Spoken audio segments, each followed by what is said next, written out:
Hello friends, কিস art and এডুকেশনে তোমাদের সবাইকে স্বাগত। আশা করছি তোমরা সবাই ভালো আছো।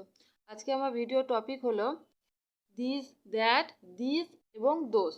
এটা যেহেতু মূলত কিসদের জন্য বানিয়েছি, তাই এটা আমি কিন্তু ড্রয়িংয়ের মাধ্যমে বিষয়টা বোঝাবো। তো চলো আর দেরি না করে ভিডিওটা স্টার্ট করছি।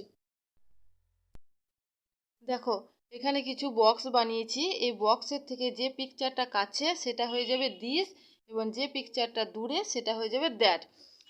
এখানে দেখো সব কিন্তু একটা একটা করে আছে, মানে সব সিঙ্গুলারের ক্ষেত্রে কিন্তু দিস এবং দ্যাট ব্যবহৃত হয়। তো যে বাচ্চারা THIS দিস, THAT দ্যাট এগুলো পড়তে পারে, তারপর থেকে কিন্তু তাদেরকে এগুলো শেখানো যেতে পারে। তো চলো এবার দেখে নিই। দেখো, এই বক্সের থেকে কিন্তু পিকচারটা কাছে আছে, তাহলে কি হবে? এটা হয়ে যাবে দিস। ঠিক আছে, এটা হয়ে গেল দিস। আর যেটা দূরে আছে, স্টারটা দূরে আছে, তো এটা কি হয়ে যাবে? এখানে হয়ে যাবে দ্যাট। এটা দেখো, হাউসটা কোথায় আছে? দূরে আছে, তো এটা কি হয়ে যাবে? দ্যাট। আর আমব্রেলাটা কোথায় আছে? এটা হচ্ছে বক্সের থেকে কাছে আছে, তো এটা হয়ে যাবে দিস। ঠিক আছে, এবার চলে আসছি দিস এবং দোস।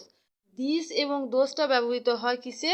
না, প্লুরাল ফর্মে, মানে যখন অনেকগুলো পিকচার থাকবে সেক্ষেত্রে ব্যবহৃত হবে দিস এবং দোস। তো দেখো, এটা হবে বহু বচনের ক্ষেত্রে। এটা কি, বলগুলো দেখো, বলগুলো বক্সের থেকে কোথায় আছে? দূরে আছে, তাহলে এটা কি হয়ে যাবে? দোস। এটা হয়ে গেল দোস। তারপরে দেখো, এগুলো হচ্ছে আইসক্রিম। আইসক্রিমটা কোথায় আছে? বক্সের থেকে কাছে আছে, তো এটা হয়ে যাবে দিস। এটা হয়ে গেল দিস। আর এখানে দেখো ট্রিগুলো কোথায় আছে? ট্রিগুলো বক্সের থেকে দূরে আছে, তো এটা কি হয়ে গেল? দোস। আর এগুলো দেখো, গ্রাসগুলো কোথায় আছে? গ্রাসগুলো পিকচার বক্সের থেকে কাছে আছে, তো এটা কি হয়ে যাবে? দিস। এটা হয়ে গেল দিস। আর স্টারগুলো কোথায় আছে? এই স্টারগুলো কোথায় আছে? দূরে আছে, তো এটা কি হয়ে যাবে? দোস। যখন ক্লাস ওয়ানে পড়বে তখন কিন্তু বাচ্চারা সেন্টেন্স প্লাস এরকম পিকচারের মাধ্যমে করবে। আমি যেহেতু বাচ্চাদের জন্য এটা বানিয়েছি, তো সেই জন্য শুধু আমি পিকচার ব্যবহার করেছি, সেন্টেন্স ব্যবহার করিনি। বাচ্চারা কিন্তু এরকম পিকচারের মাধ্যমে যদি করে, আর যদি স্কেচ পেন বা কোনো কালার পেন্সিল দিয়ে জিনিসটাকে তোমরা বানিয়ে দাও, তাহলে তারা কিন্তু খুব মজার সাথে করবে, আর তারা বুঝতেও পারবে জিনিসটা। আর এরকম পিকচার করে যদি দাও, আর সিঙ্গুলারের ক্ষেত্রে একটা করে এবং প্লুরালের ক্ষেত্রে অনেকগুলো করে থাকবে, এইভাবে পিকচার করে যদি তোমরা দাও, তাহলে কিন্তু ওরা দিস এবং দ্যাট আর তার সাথে দিস এবং দোস এই কনসেপ্টটা তারা বুঝতে পারবে।